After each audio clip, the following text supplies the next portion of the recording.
E aí galera, beleza? Aqui é o professor Jartson que vos fala. E hoje teremos a nossa aula de história, né, sobre a polícia, né, para a Polícia Militar de Pernambuco. Essa aula vai ser postada aqui no meu canal no YouTube. Espero que você esteja curtindo essas aulas que eu postei anteriormente. Espero que você goste dessa. Se gostou, já deixa o like, já compartilha, já avisa a galera, bota um comentário que ajuda aí a gente, beleza? Dessa forma, se for muito bem recebido esse vídeo, irei fazer muitos outros gratuitos aí para vocês que curtem estudar, né, para concurso, inclusive na área militar, tá bom? Essa aula vai ser especial para os pessoal que está estudando aí para o concurso da Polícia Militar de Pernambuco, que vai rolar agora em 2022, o concurso, beleza? Espero que essa aula também sirva para os outros concursos e as próximas gerações que queiram realmente ser aprovados e trabalhar nesse ramo militar, beleza? Pois bem, prazer, meu nome é Jato, para você que não me conhece, né? Sou professor de História, sou formado na área de História, claro, óbvio.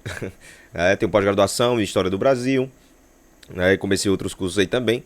Porém, hoje sou professor também de cursinho há muitos anos, né? Mais de 10 anos dando aula em cursinho preparatório da Polícia Militar, em pré-vestibular, por aí afora. E muitos aprovados, muitos alunos aprovados, né? Então, essa aula vai ser bem bacana, bem tranquila. E vamos dar uma passada pelo edital para dar uma analisada o que pode ser, né? Deixa eu botar minha imagem aqui embaixo. Então essa é a aula número 1. Essa é a nossa aula número 1. Nós vamos pegar aí uns temas aí do edital, do último concurso. Se eu não me engano foi em 2018. E vamos trabalhar em cima dos primeiros temas ali, já que essa aula número 1 vai abordar justamente isso. Avançando aqui. Uma frase motivadora, né? Eu gosto de uma motivaçãozinha, claro, muito importante. Né? A possibilidade de realizarmos um sonho é o que torna a vida interessante. Então, se você tem um sonho, velho, geralmente os nossos sonhos são alcançados através do estudo, não tem pra onde correr. Então, é estudando. Se você quer ser policial, é focar na ideia, botar isso como meta da sua vida, botar isso como sinônimo para você se manter em pé. Então, sempre estudando, sempre correndo atrás e todos nós iremos alcançar, né? Eu conquistei o meu sonho também, tornei professor concursado, né? Sou concursado pelo estado de Alagoas, sou concursado pelo município em Jacuípe e quero aqui ajudar você a realizar o seu, né? Por isso que estamos nesse primeiro momento assim, tudo no YouTube, tá bom? Não sei como é que vai ser no futuro, mas por enquanto é tudo lá. Esse é o edital. Deixa eu pegar aqui o canetinha, botar minha imagem para cima. Esse é o edital, né? O edital de história para a polícia, que foi em 2018, né, que esse edital foi lançado. Então a gente vai ter essa aula e essas aulas baseado nesse edital, tudo bem? Então eu vou pegar todo esse conteúdo. Hoje a gente vai falar o quê, né? Ocupação pré-colonial do atual estado de Pernambuco, ocupação pré-histórica de Pernambuco, características socioculturais das populações indígenas que habitavam o território do atual estado de Pernambuco, antes dos primeiros contatos europeus. Então a gente vai pegar esse tópico aí hoje nessa aula e vamos abordar justamente essas características, o que houve, o que não houve, como foi o processo, como foi a situação, para a gente deixar tudo bem tranquilo, tá bom? Então vamos avançar. Então, pré-história, cara, vamos começar logo pela pré-história, vamos começar agora pelo conhecimento aqui, né, e por si só importante. Eu vou aumentar um pouco minha imagem aqui só para bater um papo com você. Eu tô tentando aqui testando aqui um chroma key, ver se fica legal, né? Mas pois bem, vamos lá. Só bater um papo com você logo de cara. A história é uma ciência que tem por objetivo estudar o passado, beleza? E o passado com o intuito de entender as situações de hoje e agora. Mas isso não interessa para você que vai fazer o concurso. Você está interessado em passar no concurso, não saber de fato essas informações que não são tão relevantes. Por isso, direto ao ponto, né? Como tem lá dizendo pré-história, a história ela é dividida cronologicamente, erradamente na minha visão, mas isso não interessa, é dividida cronologicamente em 5 etapas. Essas 5 etapas são denominadas de pré-história, idade antiga, idade média, moderna e contemporânea. São as 5 fases da história, beleza? A primeira fase é chamada de pré-história. Por que ela é chamada assim? Porque justamente é o período em que está ausente a escrita, onde não tem escrita. Então todo período antes da escrita é considerado pré-história. Uma coisa para você saber e para lembrar. A pré-história ela não foi igual para todo mundo, beleza? Alguns, por exemplo, na Idade Média, a Europa vivia o sistema feudal. Porém, na América, vivia a pré-história. Estava na fase do Paleolítico, que a gente vai explicar o que é. Por que isso? Porque enquanto o europeu vivia a era medieval, no Brasil, na região da América, que ainda não havia sido descoberta pelos europeus, vivia-se tribos indígenas de caráter pré-histórico. Por que pré-histórico? Porque eles não tinham escrita, beleza? Não desenvolveram a escrita. Pelo fato de não desenvolver a escrita, caracterizamos a pré-história, né, antes da chegada de Cabral, antes de 1500, antes da chegada de Colombo, em 1492. Então, esse período antes da escrita, temos que chamar ele de pré-história. Sabendo disso, agora vamos para a aula, né? Já está na aula praticamente, né? Vou só dando uma ressaltada para ficar claro para todo mundo, beleza? Vou botar a imagem bem pequenininha aqui em cima. Pois bem, a pré-história, então, é considerado o período mais longo da humanidade, da história da humanidade. A pré-história é gigantesca, né? Vai desde o surgimento dos seres humanos, os primeiros seres humanos, até a invenção da escrita. Que essa invenção da escrita ocorre mais ou menos aí há 4.000 anos antes de Cristo. Na Mesopotâmia, no Egito, é que surge o desenvolvimento da escrita, beleza? Isso na história geral. Já na história do Brasil, desde a chegada dos primeiros habitantes à América até o ano da chegada de Cabral, esse período é conhecido como pré-história. E de onde surgiram os primeiros seres vivos? Então, há duas teorias, né? Eu vou ter que ampliar novamente aqui a minha imagem, que eu gosto de conversar bastante, né? Então, há duas teorias, né? A teoria de que o ser humano passou por um processo evolutivo. Tem a teoria criacionista, né, que é a criação de Deus, que Deus fez Adão e Eva e tal. Mas esqueça isso, né? Isso não interessa. O que interessa é o fato do surgimento científico. Teve o Big Bang, os planetas se afastaram, a Terra ficou numa proporção muito interessante do Sol. Isso foi primordial para o surgimento de vida, de água, consequentemente de vida. As pequenas células saíram em estágios evolutivos, saíram se adaptando de acordo com a influência da natureza. Isso praticamente é uma aula de biologia. E esse processo evolutivo impulsionado pela natureza fez surgir os primeiros seres humanos hominídeos, e os outros animais começaram a aparecer. Pois bem, o ser humano ele surge no cenário pré-histórico, né, vive os seus primeiros contatos, os hominídeos, né, o primeiro homo ali da espécie humana, ou a primeira ideia próxima ao ser humano, foram os hominídeos. Eram comedores de carniça e surgiram na África, beleza? Então, a África foi o berço da formação dos primeiros seres humanos. Por que isso? Porque simplesmente o fóssil mais antigo foi encontrado lá, a Lucy. Não tenho a imagem dela aqui, mas que essa informação fique bem clara. A Lucy foi encontrada na África. Então, na África, passou-se por uma fase, um processo de migração. Porque os primeiros seres humanos, deixa eu avançar aqui o slide. Os primeiros seres humanos, ao surgirem na África, como mostra aqui, na própria imagem, eles vão um processo migratório, eles migram, eles vão de uma região para outra atrás do seu alimento. Nesse caso, eles eram considerados nômades, porque eles migravam para procurar o seu alimento. Então os primeiros homens saem primeiros seres humanos, né? Homens, é muito machista esse termo, né? Os primeiros seres humanos saem da África, migram para a Europa, né? Da Europa para a Ásia, da Ásia para a América, né? Cruzando ali o Alasca, né? Até chegar à América do Sul. Essa é a teoria chamada Teoria do Estreito de Bering, que mostra que os primeiros seres humanos vieram por esse pequena faixa de terra aqui, né, que é o Estreito de Bering, que, né, passa da Rússia para a América. Então, nessa faixa de terra, eles cruzaram. Tem outras teorias, né, que vieram de barco das Filipinas, das ilhas da Oceania ali, e também chegaram na América. Pois bem, mas a teoria mais aceita é do Estreito de Bering, que sai da África, passa por todo o processo, todo o estágio migratório, justamente porque ele era nômade, cruza os mares, vai para a América e começa assim a surgir os primeiros habitantes americanos, beleza? Então é assim que se forma a estrutura e os primeiros povos pré-históricos chegam à América, através do Estreito de Bering. Essa transição, essa passagem que eles vão fazendo aqui, né, ao longo da Ásia, da Europa, essa passagem é interessante analisar que o ser humano vai ganhando características diferenciadas, vai ganhando características únicas, né? Cada pessoa vai tendo a sua ideia, claro, influenciado por cada região que eles estão. Então, o que acontece, basicamente? Com esse processo migratório, surgem pessoas de pele escura, pretos, surgem pessoas brancas, surgem pessoas asiáticas, que são os amarelos, surgem os olhos puxados, os cabelos lisos, os cabelos crespos, né, as várias características da espécie humana ao longo desses anos. E o índio é a prova desse processo, dessa transformação, porque o índio é tudo isso. O índio tem a pele escura, o índio é o olho puxado, o índio tem o cabelo liso, o índio praticamente não tem pelos, não tem barba, já é uma coisa muito asiática.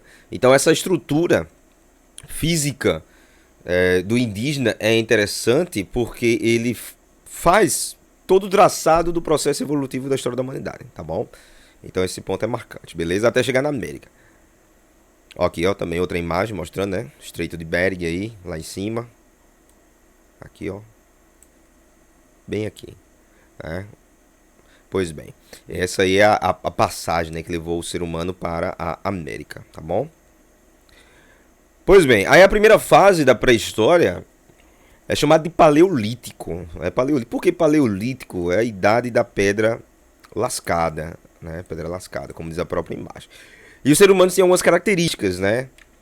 Bem peculiares. Se você olhar aqui direitinho, tem aqui, não? Eles moravam em cavernas, viviam em grupos pequenos, já dominavam o fogo, né? E caçavam grandes animais, como o próprio mamute ou um bisão. Seus artefatos desse período foram encontrados em pedras lascadas, como mostra essa própria imagem, né? Eles batiam a pedra uma na outra e faziam o que chamamos de machado de mão, beleza? E também deixaram importantes registros, que foram as pinturas rupestres, né? Que são representações deles, da vida deles.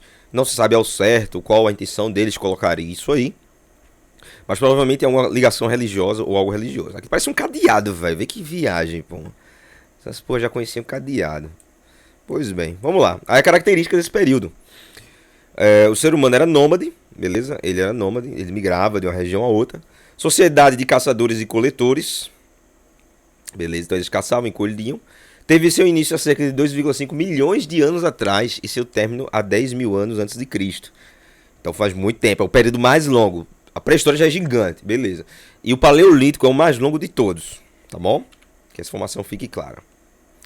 Aí vem o Neolítico. O Neolítico é a segunda fase, né? Tem outra fase também chamada Mesolítico, mas isso não interessa. O Neolítico já é a fase marcada pelo processo de sedentarização, beleza? Os seres humanos tornam-se sedentários. Eles vivem já em comunidades próximos a rios. Por que o sedentarismo vai surgir? Justamente porque vai ocorrer a descoberta da agricultura, né? Como mostra aqui, ó. Desenvolvimento de comunidades e civilizações bem elaboradas com forte domínio da agricultura. Então o Neolítico é a fase em que o ser humano passa a desenvolver a agricultura. Consequentemente, ele se torna sedentário. Essa situação é lembrada na história como a Revolução Agrícola ou a Revolução Neolítica, beleza? Desculpa. E os índios viviam dessa forma. Os índios viviam no que chamamos de Neolítico, beleza? Qual é o modelo econômico? Beleza, eles eram caçadores e coletores, mas eles viviam no que seria chamado de comunismo primitivo, beleza? Tudo era dividido, tudo era igualitário, uma coisa bem primitiva, tá bom? E os instrumentos, claro... Eita, passei. Os instrumentos, claro, super bem elaborados, né? E com pedras já polidas, com sementes, com estruturas mais bem feitas, né? Então, o Paleolítico é a idade da pedra lascada, e o Neolítico, como mostra aqui, é a idade da pedra polida, onde o ser humano passa por um processo de transformação, adaptação e sedentarização. Tá bom? Aí tem escala evolutiva, né? Isso aqui não vai interessar muito não, né? Mas é interessante até ver, né? O ser humano, tem gente que diz assim, eu não vim no macaco, tal, eu não sou um macaco, porque o macaco não evolui. Olha, somos todos primos, né? Somos próximos, temos uma aproximação muito grande, viemos de uma raiz, né? Praticamente igual. Então, basicamente somos próximos, temos uma ligação. Nós evoluímos ao longo desse processo todo, justamente porque... Eita, peguei errado. Justamente porque os seres humanos, né, conseguiram se adaptar melhor. Essa adaptação, o trabalho, o descolar do dedo polegar, o movimento em pinça, né, que é muito peculiar nosso.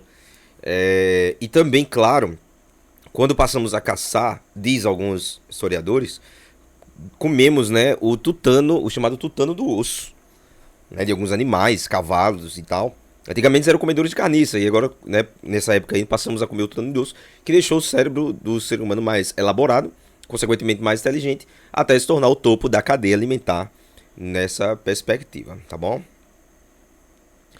E a pré-história aqui, velho. E a pré-história em Pernambuco? Eu diminui bem muito minha imagem, bota bem aqui no cantinho. E a pré-história em Pernambuco? Foi como esse processo? Os habitantes chegaram aqui justamente pela questão dos rios, pela questão das matas, né, e se instalaram. Esses grupos, ou as pesquisas históricas, ou pré-históricas, como podemos dizer, né, relaciona que os maiores artefatos foram encontrados na região do Agreste e do Sertão, beleza? De Pernambuco. Isso não quer dizer que na Zona da Mata não tenha. Tem também, né? São chamados sambaquis, né? Que são restos de sementes, de ossos de peixes e tal, encontrados nas praias ou nas regiões litorâneas, tá bom? Que são chamados de sambaquis. Mas os grandes artefatos foram encontrados basicamente na região do Sertão e do Agreste. Você pode ver que o Nordeste em si já tem uma importância muito grande com relação a isso, justamente porque a gente tem a Serra da Capivara, por exemplo, lá no Piauí, que é um importante centro de pesquisa pré-histórico da América. E lá tem vários achados, objetos, pinturas rupestres, né, de maneira incrível. Já aqui, você olhando o slide, né, ó, aqui, ó, o Parque Nacional, que fica na Serra do Catimbau, localizado entre o Sertão e o Agreste. Lá é um ponto que tem muitos registros pré-históricos, beleza? Pernambuco abriga sítios arqueológicos datados de pelo menos 11 mil anos, velho. Muita coisa, bicho. Então chegamos mais ou menos nesse período aqui, né? Ou muito antes, né? Mas já que temos essas datas aí, então essa data que podemos colocar como datas precisas. Aí vem aqui mais, ó. Na região que corresponde ao estado de Pernambuco, foram identificados vestígios seguros da ocupação humana superior a 11 mil anos, nas regiões do Chão do Caboclo, Bom Jardim, Furna do Estrago, Brejo da Madre de Deus, né, que foi a última, e nessa última região foi descoberto uma importante necrópole pré-histórica de 125 metros de área coberta, onde foram resgatados 83 esqueletos humanos em bom estado de conservação. Ou seja, lá na região, em Brejo da Madre de Deus, é que foi encontrado essa necrópole de vários esqueletos, que foi um prato cheio para os arqueólogos estudarem a pré-história. E aqui temos algumas imagens, né? Algumas imagens que retratam aí a pré-história e as pinturas rupestres. Isso aqui na Serra do Catimbau, beleza? Então são as pinturas rupestres encontradas lá dos povos pré-históricos. E esses povos pré-históricos deram origem aos povos que são considerados os indígenas, beleza? Os índios brasileiros ou os índios pernambucanos, beleza? A gente já pode fazer uma análise aí sobre a estrutura das vidas indígenas, como era o índio, como é que ele vivia, né? O índio, em Pernambuco, são divididos em dois grupos. Isso é uma divisão muito chula, né? Muito tosca, podemos dizer assim. Dois grupos. Que dois grupos é isso? Tupi e Tapuia. Beleza?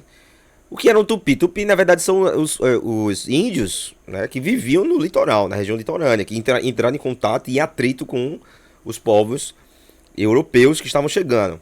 Já o Tapuia eram os que viviam no interior, viviam isolados dentro das matas. Esses índios só vão ser encontrados quando ocorrerem as guerras bárbaras, que também está no edital, beleza? E quando ocorrem as guerras bárbaras, aí os índios, eles vão ser encontrados, né? O avanço português para o interior, motivado por várias situações que vamos explicar ao longo das próximas aulas. Esse avanço para o interior vai fazer com que ocorram conflitos com os indígenas, né? Esse conflito foi chamado de guerras bárbaras, guerras santas, guerras justas. Tem vários nomes que explicam. Mas tudo bem. Como era o índio brasileiro, né? Vou aumentar aqui logo para a gente analisar logo essa imagem, beleza? O índio brasileiro, ele tinha... Alguns deles praticavam esse ritual aqui, né? Esse ritual aqui, a galera pode dizer, é canibalismo. Não, é antropofagismo, beleza? Então eles praticavam um ritual antropofágico, que era um ato de devorar carne humana. Sendo que isso era um ritual, né? Não era um canibalismo mesmo, não, né? Canibalismo é devorar por fome, é comer por necessidades físicas, né? De comer mesmo. Porém, esses índios eram os caetés, né? Tinha os caetés, os tabajaras, que foram encontrados aqui na região. Esses índios caetés, acho que teve os potiguara também, potiguara, caetés e tabajaras. Esses índios, eles devoravam carne humana, né? E eles devoravam isso em forma de ritual. Qual era o ritual que eles faziam? O ritual deles era numa guerra, né? Derrotou a tribo rival e o guerreiro forte lá era levado para a tribo vencedora. Ele inclusive tinha relações sexuais, geravam filhos guerreiros saudáveis, né? E no caso ele transava com as índias dessa tribo. Além de tudo, ele era bem alimentado até chegar o dia dele ser o alimento, né? Então ele era devorado, ele jogado no braseiro, como mostra essa imagem aqui. Essa imagem mesmo aqui não é bem o ritual antropofágico não, né? Tá parecendo canibalismo mesmo, né? Mas tem um ato religioso aqui que eu tô vendo aqui agora, né? Nossa, é bizarro de uma criança comendo uma mão aqui, né? E um cara jogando, parece que sangue em cima dela, tá meio... Não dá pra ver direito por causa da, da mensagem aqui, né? Do texto. Mas tá parecendo aqueles índios Goitacá, lá do Rio de Janeiro. Né? O estilo do cabelo, como era a cabeça dele e tudo mais. Opa. Pois bem, aí o que acontece? O antropofagismo é um ato de devorar carne humana em um ritual religioso com o intuito de absorver a força do guerreiro derrotado. Tá bom? Também rola nesse lance derrame de sangue ou banhar as crianças mais jovens com sangue. Isso era muito comum nas tribos indígenas, né? Que eles, por exemplo, as mães, alguns casos, né? Não todas as tribos, mas a grande maioria, comem a placenta, né? Se o filho nasce morto, é devorado. Se nascem gêmeos, é maldição. Aí tem que ser sacrifício, tem que haver o sacrifício. Então esse tipo de cultura indígena era muito comum, coisa que foi tratado pelos europeus como bizarro e macabro, né? Ou demoníaco, tanto que os índios foram taxados dessa forma aí como seres demoníacos, seguidores do diabo. Pois bem, avançando aqui, vamos dar uma lida nesse texto aqui, vou botar um apontador, fica melhor. Dá pra ver aí, né? Boa. Então diz assim, ó. As doenças foram as principais formas de extermínio desses nativos que não estavam preparados biologicamente para determinadas doenças, deveria ser, né? Então veja, o índio, ele nesse cenário histórico da invasão, eles foram exterminados em larga escala, justamente por causa das doenças, né? As doenças foram o principal fator de extermínio. Mas teve outros, né? Teve outros fatores que foram brutais para as civilizações indígenas. Aí vamos falar um pouco mais das características, depois a gente volta para os pontos aí do contato, né? Os índios, deixa eu até ampliar aqui minha imagem, ficar bem mais legal. Bom, os índios brasileiros, eles tinham características muito interessantes. Por exemplo, eles viviam no que chamamos de socialismo, né? Socialismo primitivo, ou comunismo primitivo, como deve ser colocado. Tudo era dividido praticamente por igual. Praticamente não, por igual. Beleza? Ninguém tinha mais, não tinha isso de classes sociais, não tinha ricos nem pobres, todos eram. Haviam pequenas caixas, né? Assim, depende da civilização também, né? Como se fosse nas Incas e Maias, aí tinha castas sociais, né? Mas os índios brasileiros encontrados em Pernambuco não tinha muito essa divisão por castas, eram praticamente a mesma coisa. Aí eles praticavam a poligamia, eles praticavam a andromia. O que é poligamia? É o lance de um homem poder ficar com várias mulheres. Andromia é uma mulher poder ficar com vários casos, né, com homens. Isso era muito comum, tá bom? Tem também o lance da sua natureza, né, que eles gostavam sempre de cultivar. Eles eram, algumas vezes, eram seminômades, em alguns momentos. Eles migravam também, procuravam um lugar legal para se instalar por um bom tempo. Derrubavam as matas, faziam as ocas, né, e ficavam muito tempo lá. Aí mudava e assim ia, né? Então a gente considera mais ou menos seminômades, mas sempre próximos a rios, sempre produzindo agricultura, né? A questão religiosa também, a questão deles era religiosa, era politeísta, acreditava em vários deuses, tinha crença em várias divindades relacionadas à natureza. Então os índios tinham um estilo de vida muito diferente dos europeus, né, que vão chegar aqui botando o terror, beleza? Praticamente não tinha propriedade privada. Praticamente não tinha propriedade privada. Não existia propriedade privada entre as tribos indígenas. Todos viviam iguais. A única coisa que havia era divisão por sexo e idade. Homens faziam determinadas coisas, mulheres faziam outras coisas. Então a divisão por sexo e idade era o determinante nessa conjuntura, beleza? E como foi esse contato com os europeus? A gente vai ter uma aula especial que a gente vai ver como é que os europeus chegaram aqui. Mas esse contato primeiro se deu como, né? Primeiro, claro, morreu gente pra caramba, né? Nesse contato, que os europeus trouxeram uma série de doenças que eram desconhecidas para a estrutura indígena. Aí você pode se perguntar, professor, mas os índios, eles não... Eles praticamente não viviam na pré-história. Por que eles não evoluíram? O que houve para eles não evoluir? O que aconteceu? Olha, velho, a evolução vem através da necessidade, né? E depende de que tipo de evolução você está falando. Se for evolução europeia, desgraça de guerra, conflito que eles viviam lá, não considero muito esse processo evolutivo. Porém, na sua visão, na visão de outra pessoa que esteja analisando esse vídeo, os conflitos, os desastres naturais, isso tudo ajuda para o ser humano tentar livrar a humanidade, instinto de sobrevivência para poder tentar sobreviver, né? Tentar manter vivo nessa conjuntura de catástrofes.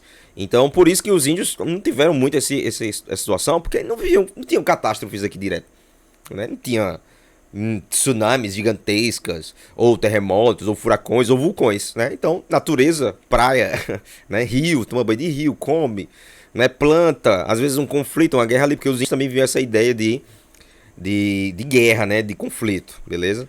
Então a vida do índio era bem tranquila. Entre aspas, né? Entre aspas, beleza? Nem tudo era só paz e amor. Tô criando uma visão aqui, pode ser estereotipada, mas a vida do índio era, podemos dizer assim, natureza, né? Prosseguindo. Os nativos foram tratados como selvagens inferiores pelos europeus, havendo assim um espanto dos dois lados com relação a esse encontro. Então esse encontro foi o espanto, né, da galera, né, o choque cultural que teve. É mais ou menos como ver um alienígena hoje em dia, seria muito mais parecido com isso, tá bom? Aí vem. As guerras religiosas ou guerras justas foram fatores que justificaram a matança generalizada dos indígenas, marcado por vários conflitos sangrentos ao longo do período de colonização. Que a gente vai ver mais na frente esses aspectos. Porque o confronto, o embate, a guerra, né, foi um fator primordial nesse aspecto, né? Também as guerras justas ou as guerras santas travadas pelos portugueses que consideravam os indígenas seres inferiores, tá bom? Inclusive, como eu disse, o ato antropofágico para eles foi um absurdo, foi uma coisa chocante. Mas para o europeu chegou aqui, por exemplo, achei uma coisa muito engraçada, né? O europeu chegou aqui e teve esse lance de liberdade sexual. Então teve muito isso, né? Estupros pesados também rolava. Tem muito dessa conjuntura. Não tem esse lance de apego, casamento e tal. Então foi uma espécie de, também para alguns, visto como um paraíso. Além de um antro de selvageria, né? E de coisas bizarras. Aí vem aqui, ó. O antropofagismo era praticado por algumas tribos da região, levando assim a uma negativação da sua cultura taxada como demoníaca, né? Já falei disso aqui. Então, o antropofagismo foi um fator que levou os índios a serem taxados como demoníacos. As guerras religiosas ou guerras justas foram fatores que justificaram a matança generalizada dos indígenas, marcada por vários conflitos sangrentos ao longo do período de colonização. Isso aqui é a mesma coisa que está aqui, porra. Então, é isso. A tentativa de catequização por parte dos jesuítas e de sua importância para o extermínio nativo. Então, os jesuítas também foram um fator, né? A imposição religiosa, o confronto, a briga por aceitação, a negação da religião nativa, né? E a imposição religiosa foi um fator que levou a muito suicídio também. A guerras, a morte de padres, ou no caso aí os jesuítas, né? Que foi marcante nessa história, tá bom? Vamos avançar. Cadê que não passa? Vamos lá para uma questão, então. Eu vou tirar minha imagem agora. Vai ficar melhor da gente visualizar, beleza? E vamos ler aqui. Com relação ao tipo de organização social predominante entre os grupos indígenas que habitavam o litoral do atual estado de Pernambuco, no momento dos primeiros contatos com os europeus, assinale a alternativa correta.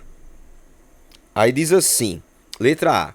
As tribos tupi do litoral de Pernambuco pré-colonial possuíam uma população de algumas centenas de indivíduos divididos em pequenas aldeias, espalhadas pelos quilômetros da costa entre o Rio São Francisco e o Canal de Santa Cruz. Cara, vamos fazer essa compreensão. Qual o erro? Essa questão tá errada, né? Vou botar um X aqui. Por que essa questão tá errada? Possuíam uma população de algumas centenas de indivíduos. Centenas de indivíduos, velho. Isso aqui não rola de jeito nenhum. Centenas é pouco demais, é muita gente, tem milhares, centenas de milhares de indivíduos, né? Letra B. A maioria dos grupos indígenas que habitavam a atual costa de Pernambuco no período da conquista era de língua tupi. Parece coerente aqui, até aqui, né? Organizavam-se em aldeias de milhares de indivíduos cujos laços sociais principais eram firmados em linhagens de parentescos. Correto, até que tá coerente. E onde a divisão do trabalho baseava-se principalmente no quesito de gênero e idade. Pô, essa aqui, no meu ver, já está correta. Vamos analisar as outras, vamos procurar os erros das outras, que assim a gente tá aprendendo também. Letra C. Os grupos tupi que ocupavam o território do atual estado de Pernambuco no momento da conquista se organizavam em tribos de caçadores nômades, que cultuavam divindades representadas pelo espírito da natureza, como o Tupã. Olha, velho, o erro daqui é caçadores nômades. Não eram nômades, né? Eles poderiam ser classificados como seminômades ou sedentários, beleza? Alguns deles, não todos. Não vamos colocar tudo como igual, mas irmão, tem um monte de etnia indígena. Tá vendo? Um monte de civilização indígena. Então, não tem como eu classificar, dizer que todos eram assim. Não, isso é exagero, tá bom? D. Todos os grupos indígenas que ocupavam o atual estado de Pernambuco no momento da conquista praticavam rituais antropofágicos associados a culto às divindades bélicas. Olha, velho, eu acabei de falar, né? Todos é exagerado demais. Não eram todos, eram algumas. Só os caetés, praticamente. Mas algumas tribos, né? Não coloquei só os caetés porque foi o primeiro contato ali. Mas no interior do estado, claro que havia também. Letra E.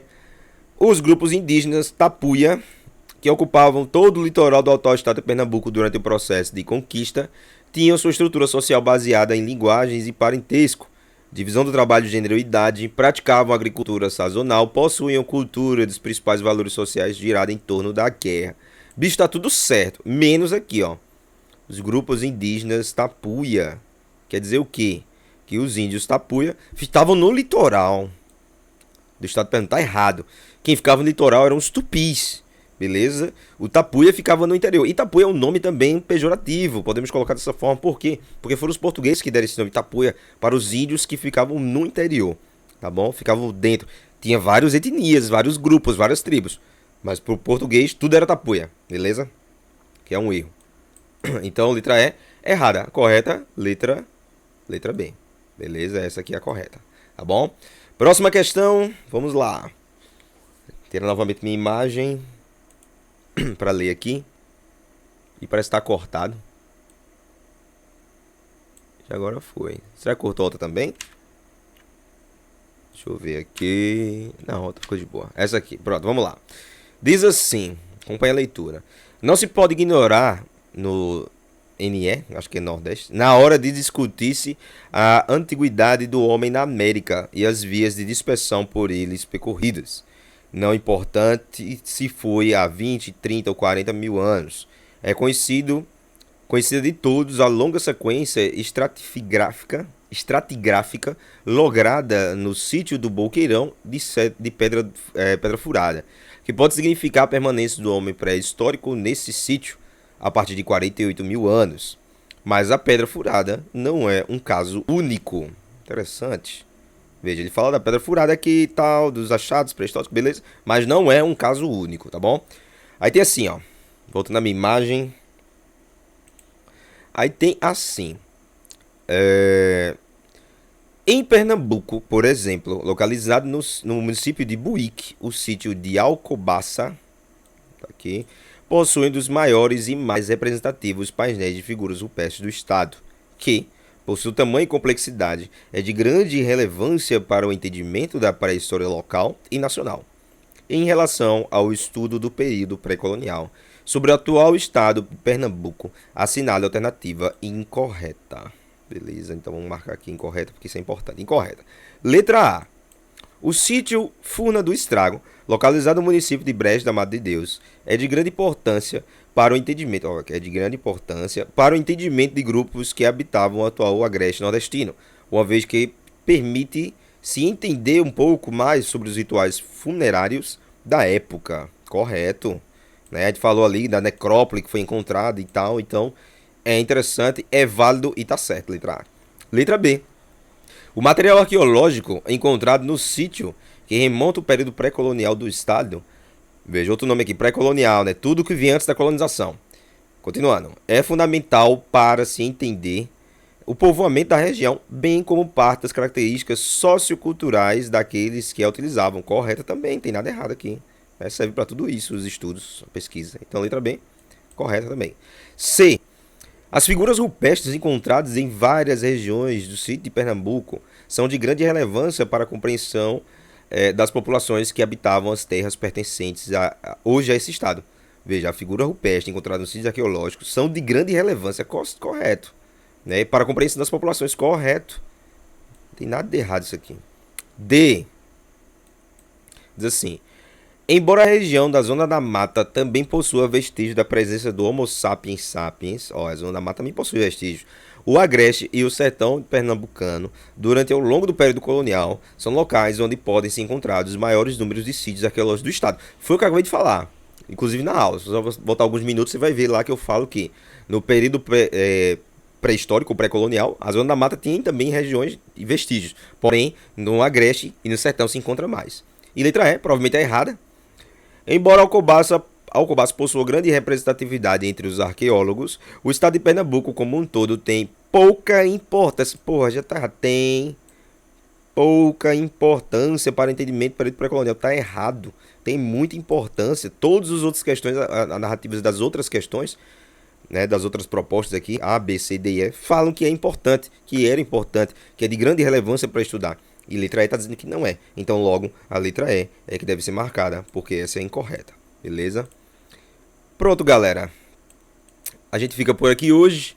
Essa aula de história, aula inaugural sobre história de Pernambuco para o concurso da Polícia Militar de Pernambuco.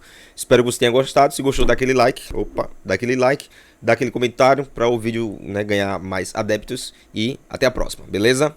Valeu!